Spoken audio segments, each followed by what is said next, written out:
Good day, podcast community. We're We got having two special. What is it? Are you having some problem? Okay. I think we're okay. You guys are coming we were through. having Wi. Ooh, you are. You are freezing up a Can you little bit. see us? Yeah. We're having some. We're having streaming problems, but I am hardwired. The light's green, the yellow light's blinking. I've had about 3 people that I've had issues with on the stream, but you're coming through now. Maybe it's where you guys are located. I don't know, but I think we'll do the best we can. Okay. All right. So this is live. So everybody gets to see this. So our special guests, I'm going to let them introduce themselves, and then we're going to get into our podcast and get to know more about the impact that Lisa and Sarah are having in the community in the world. So, Lisa, if you could introduce yourself first, and then Sarah will be right after you. Who you are, what Hi, you do. everyone. Thank you for having us. Thank you for having us this morning, Pete. My name is Lisa Kennedy. I'm the Senior Director of Strategic Partnerships for Atlanta Ronald McDonald House Charities. And my job is to build relationships with companies, community groups, and donors to help us support families as they stay with us while their child is experiencing a medical issue at a local Atlanta-based hospital. Awesome. And Sarah? Hi, I'm Sarah Parrish. I'm Sarah Parrish. I'm the Director of Marketing and External Relations here at the Atlanta Ronald McDonald House Charities. So I am responsible for raising brand awareness, promoting our events, as well as working with our volunteer services team to make sure we have volunteers to help support the families while they're staying here with us. Awesome.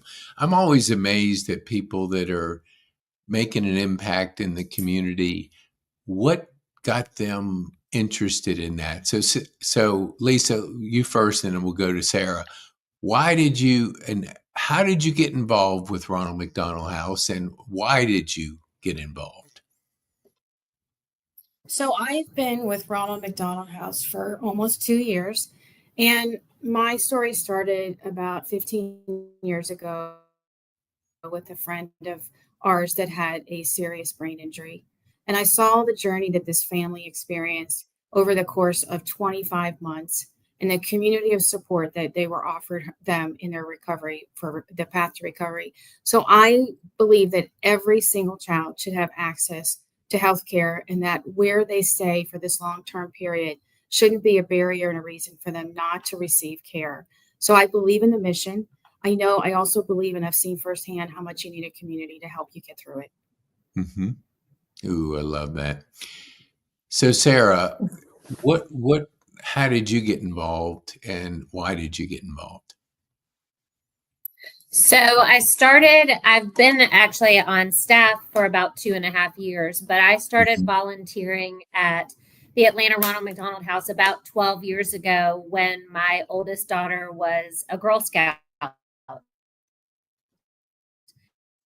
And we came and cooked a meal for the families, and the interaction that I had with the families and just the environment and being able to support them while we were here really impacted me a lot. And so I volunteered here for years and then decided to look for a job and landed here. And so now I kind of see the impact that we have on families, from a volunteer perspective, but also from a staff perspective. Awesome. What would you say, and this, I'll go back to Lisa for a second. Before we went on the air, we were laughing and having a good time. And you said that that's the way you are when you work. Did you always have that kind of attitude, or did that come with your role, in serving? I believe it's a combination both of my exposure to families who've had brain and spinal cord injuries, raising 3 children who are now in their 20s, and life. I know that life is challenging. And sometimes you need humor to get through the most difficult days. So I Mhm. try to put that in perspective. I try to put myself in the shoes of a family member, understanding that they're dealing with things I've never had to deal with, and just try to offer them a moment of escape from the day to day challenges of managing a long term medical illness. Mhm. Ooh, I love that. So, Sarah, like, give our viewers an idea, like, what's your morning routine look like as are serving? Like, do you do anything unusual? Do you read? Um, how do you prepare for the day? Well, I have two children at home, and so I generally start my day with getting them off to school. But when I get to work, I always make a cup of coffee and walk around the house because when I get here is generally breakfast time. So I like to go visit with the families before they head off to the hospital and, you know, start my day with a little perspective and, understanding that they're headed out sometime things and seeing a smiling face or having a quick conversation can really impact their day, but it also impacts mine. And I enjoy families before I head to my office and get started with my work. I love that.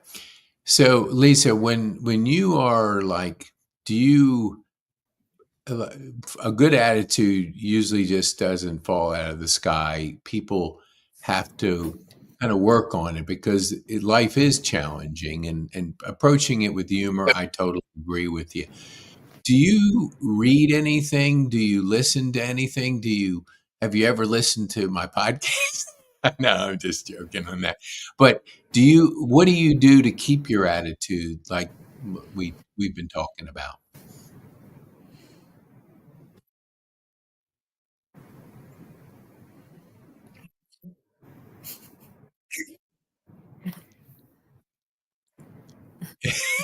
So I haven't listened to your podcast, but my family will tell you I spend about 30 minutes. I do spend 30 minutes every morning with my faith, and I do listen to a lot of podcasts. As I've gotten older, I do try to realize that the way the mindful body thinks, the way your mind thinks is how your body responds. Mhm. So it's all about positive thinking and looking at the outlook of other things. So I read a lot. My kids will always tell you, "Mom, you're lecturing us again about a new book you read." So Yeah. I'm a big fan of reading and podcasts. I do. Awesome. So, Sarah, raising two kids is no easy feat. How is the parenting role and what you do at Ronald McDonald House? Is there anything similar that you're doing that's working that you could share with our viewers? I'm not sure.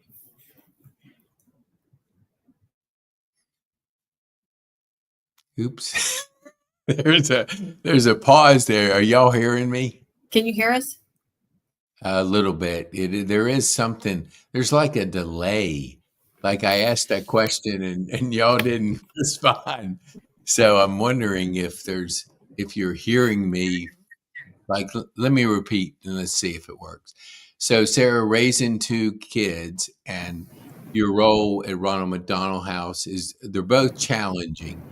Are you Do you see anything that you could share with our viewers that has been working with you and just to help, you know, them understand that you have a demanding role and what do you do to really function more effectively?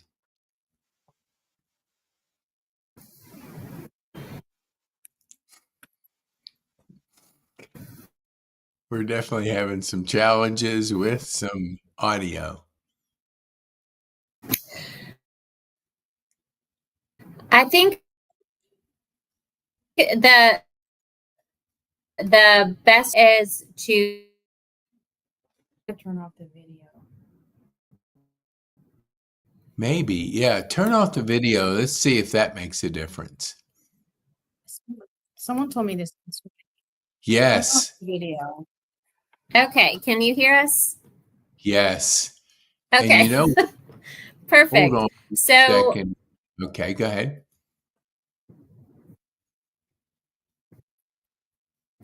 I think the thing that helps us the most on a day to day basis around the houses is the involvement from our volunteers and the community. They really are a huge support for our families, but also an extension of our staff. And they Hmm. make sure that the house is, stocked with all the things that the families need, and it looks beautiful and well kept, and they visit with the families and write our thank you notes, and so they really help us provide an elevated level of service to the families and a level of comfort.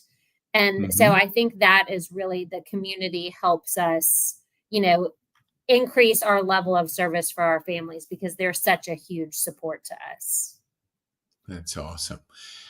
I know today, and we talked about briefly at the Rotary Club, the culture or the habits of our consumer has changed, that we're more on the go. Drive through is kind of more popular than sitting in the restaurant, and getting exposure for what you do and connecting with people in the community.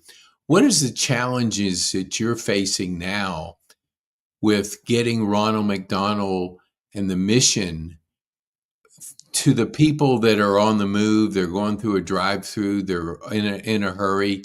Can you share with our viewers, like, what are you doing to connect with the community now that we're so mobile? I think that's a great question. I think we are trying to think about those fast moments and how to grab attention as quickly as possible. One Hmm. thing that we have started doing is we have a relationship with a billboard company. And so we have started running some digital billboards again because everybody is in their car driving around somewhere. We Hmm. are working with our McDonald's owner operators to see how we can increase our exposure in the drive-throughs because their consumers are going through the drive-through a lot more than they are going through the restaurant, and just trying to explore doing things like this or doing things on the radio, just trying to kind of think about, like you said, people are on the move, and how do we reach them when they're not all necessarily sitting behind a desk looking at their computer all the time. Hmm. Yeah, it's definitely changed quite a bit. And I was going down to the Church of the Apostles for a senior event. I'm not on the road that much. I don't drive as much as I did, nor do I like driving. But I thought, okay, I'll leave at 9 o'clock and miss some of the traffic. Well, it was like rush hour. It was bumper to bumper the whole way. And I was going like, wow, what a difference. And I do travel. I mean, I get on the road a little bit, but I try not to get in the interstates. What would you say when you look at the challenges that are being faced today?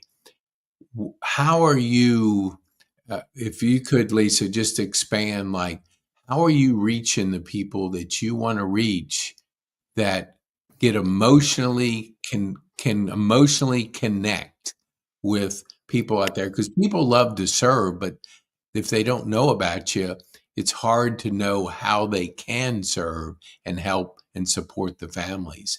But just kind of share with our viewers your challenges, because we do have a very giving community, and I just want them to know what challenges you're faced with. From a corporate perspective, the federal budget cuts really did impact a lot of nonprofits. We aren't federally funded, but the ones that are, a lot of our grants, we get over $500,000 from grant foundations. And the challenge is a lot of those foundations feel like they need to support those that were funded by federal funding. So it's a struggle for us because we have to continue to search for new sources of revenue. Mm, Companies have shareholder value. That is the number one priority for them. And so a lot of companies have directed their employees to make those decisions on who do you want to volunteer with? What's your passion? So we have to bring that passion to companies on site, have them do things that helps them see the mission of these comfort and care Mm. kits. Some of these families come here without expecting to stay for as long as they have. They're staying with us. And so we have to give them the things that they need that you would find at home. We also have to look at our consumer products. Everything that you use at home, our families use here. So it's a way to connect through them through cause marketing that brings the value of that relationship with the company back to our mission so we become true partners. So that's our great challenge, is trying to demonstrate what is that value of aligning with us that brings your company value, not just from recognition on a sign, but also the relationship piece that helps increase your brand value by saying that you help families with kids that have medical illnesses. I love that. I think, and I would love you to answer either one, Sarah or Lisa, is your relationship with our Rotary. I know you've been talking with them. What is there, and what are they? I think it's a wonderful group. When you spoke, I mean, you obviously grabbed my heart, and I was really wanting to get your story out there more. But aligning yourself with an organization like Rotary, what do you see in the next year or two, or what would you like to see happen? We have so many opportunities of engagement for things that speak to each and every person. Whether or not you want to come in and cook a meal for our family, we offer every family at least one hot meal a night. That's a tremendous opportunity for people in groups of either neighborhoods or the Rotary Club to come. 10 people at one house, 12 people at the other. Our new home that we're opening up has 110 rooms. So that's doubling the capacity of volunteer opportunities between join a pantry drive. You take for granted these families are on their way to the hospital.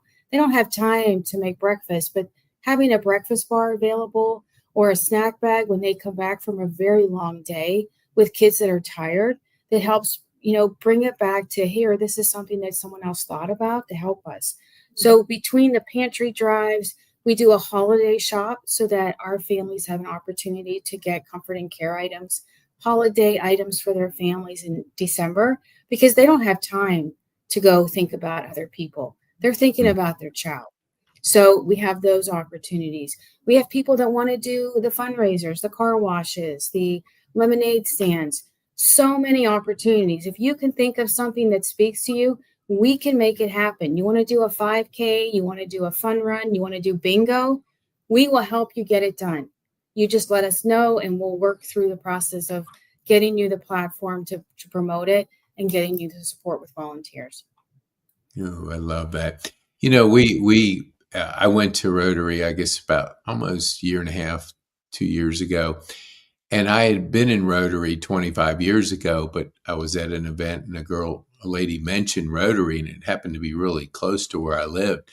And when I first walked into that room, I mean, it was like the energy and just the excitement. And it was really an experience for people to see, because these are people serving every day. They're doing, like you said, they're doing pantries. There's like 35 projects going on. They're all led by a person, but that person will say, I need a couple people to do this. And when you do, I mean, your heart just fills up. Plus the relationships that you gain by being in a role. It's kind of like you're not working, but you're serving. It's an incredible thing to experience. So, Sarah, let me ask you this: like, when it comes to a young mom that's starting out, it's so busy. I mean, and people say, "I don't have time to serve." When you started 12 years ago, what was going through your mind when you decided to step out and start serving? I think initially it was I wanted to do something with my daughter, and this was the into the house and you see the family, can't deny, the help that these families need, nor the reward that I felt after volunteering. And so it tugs at your heart and it makes you want to do more, and you find the time for the things that are important to you. So that's kind of how it started. And I found the time and eventually, decided that this is where I wanted to, restart my career again. And my daughter became a part of our volunteer program and was a part of our teen council program. And so it really became me showing my children how to serve and why it's important. And now it has become my career from it. Wow.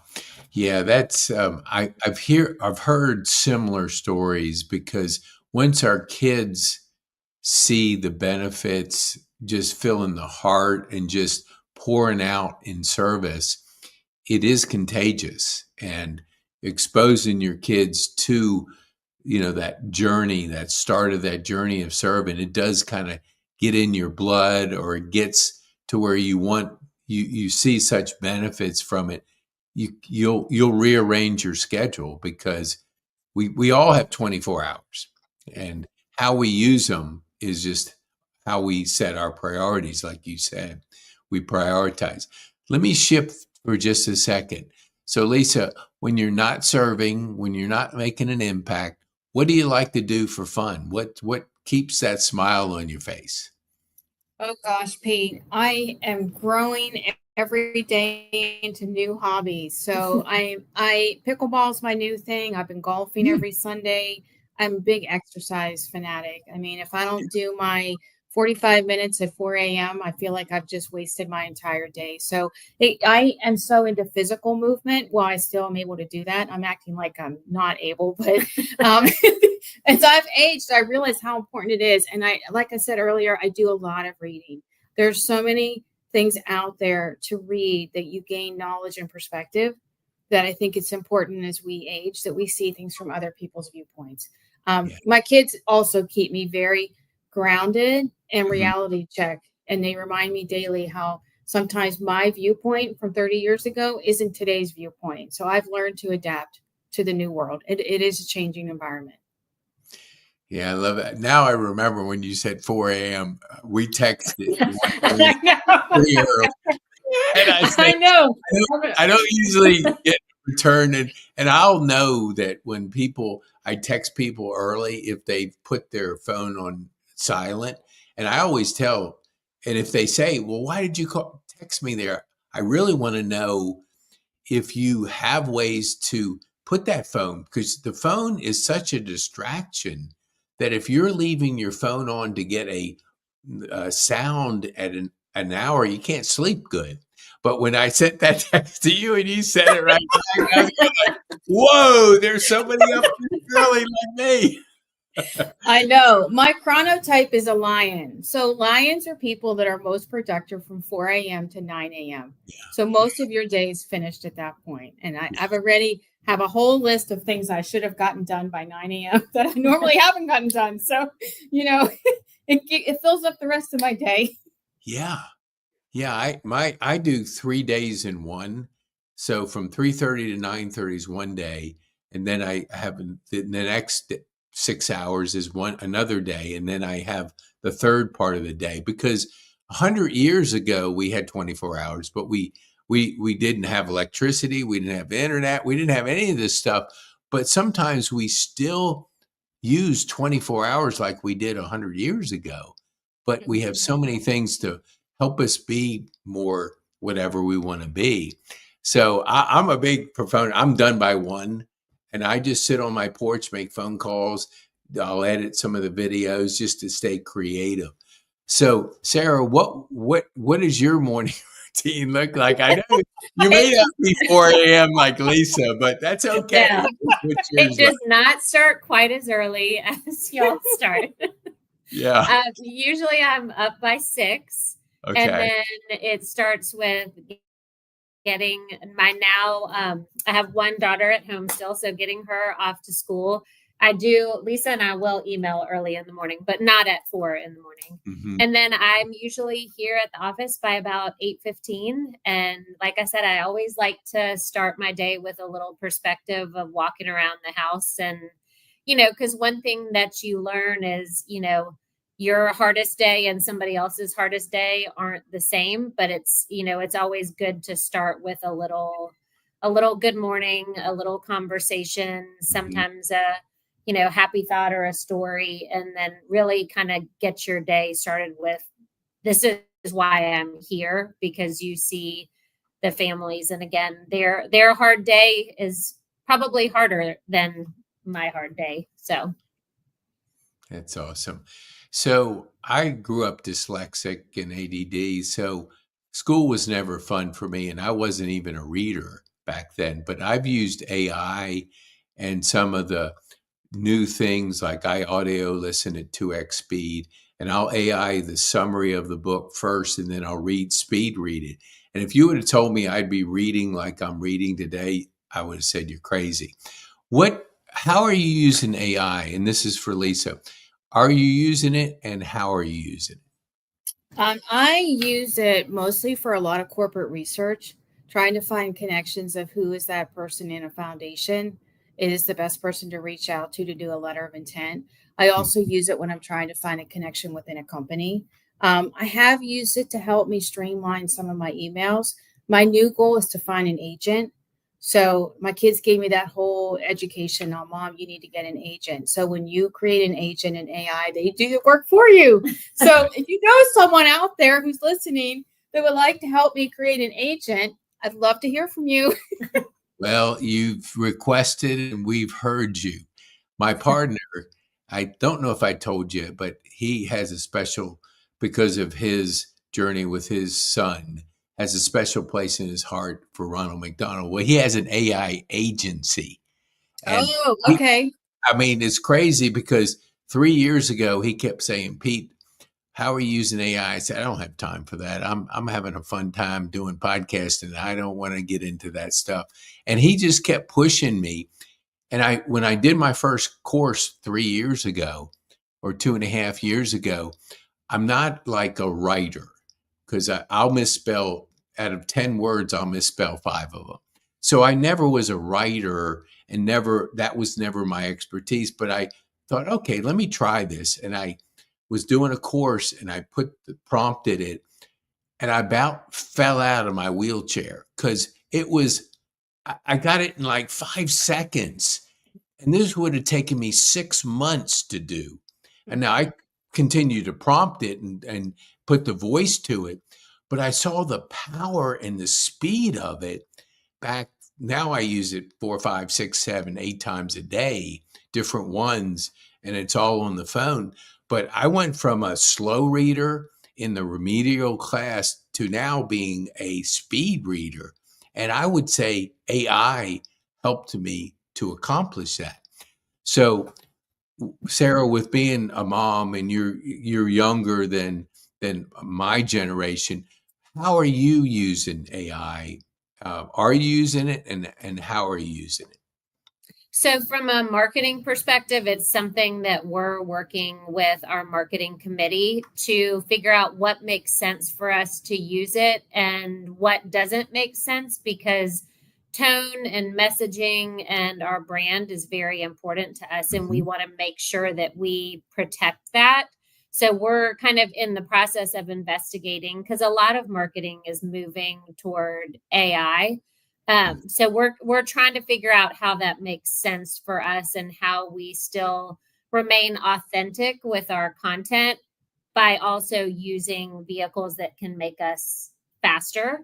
So that's definitely something we are investigating with our marketing committee. And Awesome. as a mom, I just try to convince my kids that that's not the way to write all your papers. You still have to do the work. No, it's my 9-year-old granddaughter.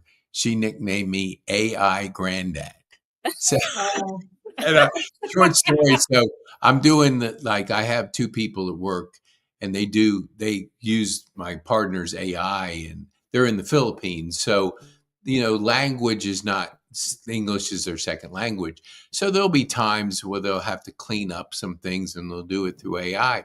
So I always tell them, do a little bit with AI on everything you do, because we want to have people lean into it as a tool. And so they took a picture and they put, she did it in Canva and then she put it through AI. Well, it had me about 10 years younger and with this big smile.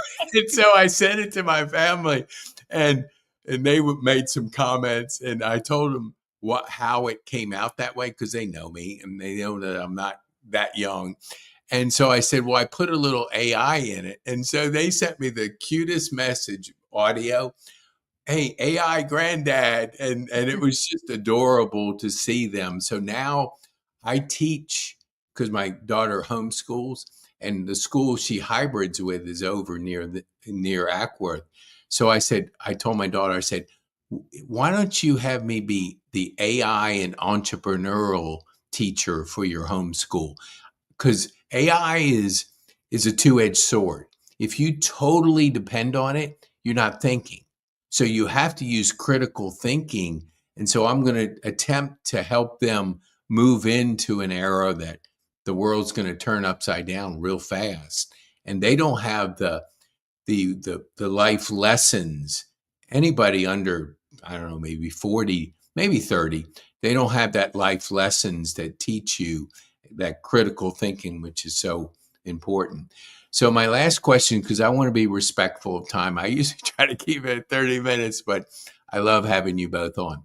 So I want you to, first, Lisa, what would you, hold on. I know I need to put up the banner so people can get a hold of you. Hold on here. Okay, I'll put that up. I want you to tell us how can people get a hold of you, but before, so we can save some time and have you guys get back to your work. What would be the one thing, Lisa, you would want our viewers to take home from our time on the podcast? The most important message that I'd like everyone to understand is how Ronald McDonald House offers a place for families of comfort and care. It's not just a place to sleep, it's a community. And so as you go about your day-to-day life, think about what that community means in your own world and how you can bring that over to help our families. So that's my important message, because we all have our passions. Everyone has one or two passions that they want to do outside of work. If you find a connection, everyone has children or knows children or has 6 children in their background. That's the one thing that you can understand what it's like when you're dealing with someone who is out of town, not from this area. And there's always something that can be helpful. Even if it's not in person, it's something you can do at home to bring it forward. Even if it's just sending us inspirational notes that we can pass on to these families that need it on a very rough day. Mm-hmm. Ooh, I love that. Thank you for sharing that. Sarah, what would be your one thing you would want our viewers to take home from our time on the podcast? I think Lisa said it beautifully. And, just to kind of sum it up, we could not do this without the support of our community, whether that's financial support, whether that's in-kind donations, whether that's their time. We could not continue to support the increasing amount of families that we have needing to stay with us without the support of the community. Wow. Thank you so much. All right. Tell our viewers how they can help you and support you, and what would they need to do. I put a banner up, but if you could tell it for our audio listeners, that would be awesome. Wonderful. The banner that you put up takes you directly to our Get Involved page, and it explains to everybody what they can do to help get involved from a volunteer perspective. But there are also some links if there is, if you want to donate financially. I think the best way is to get in contact with us. Let us know what you like to do, whether that's, making blankets, or your dentist gives you toothbrushes every time you go and you have a whole bag of toothbrushes.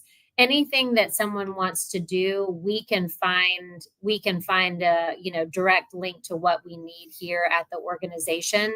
So really, it's find your passion, find what speaks to you, and we will connect you with helping support our families. Awesome.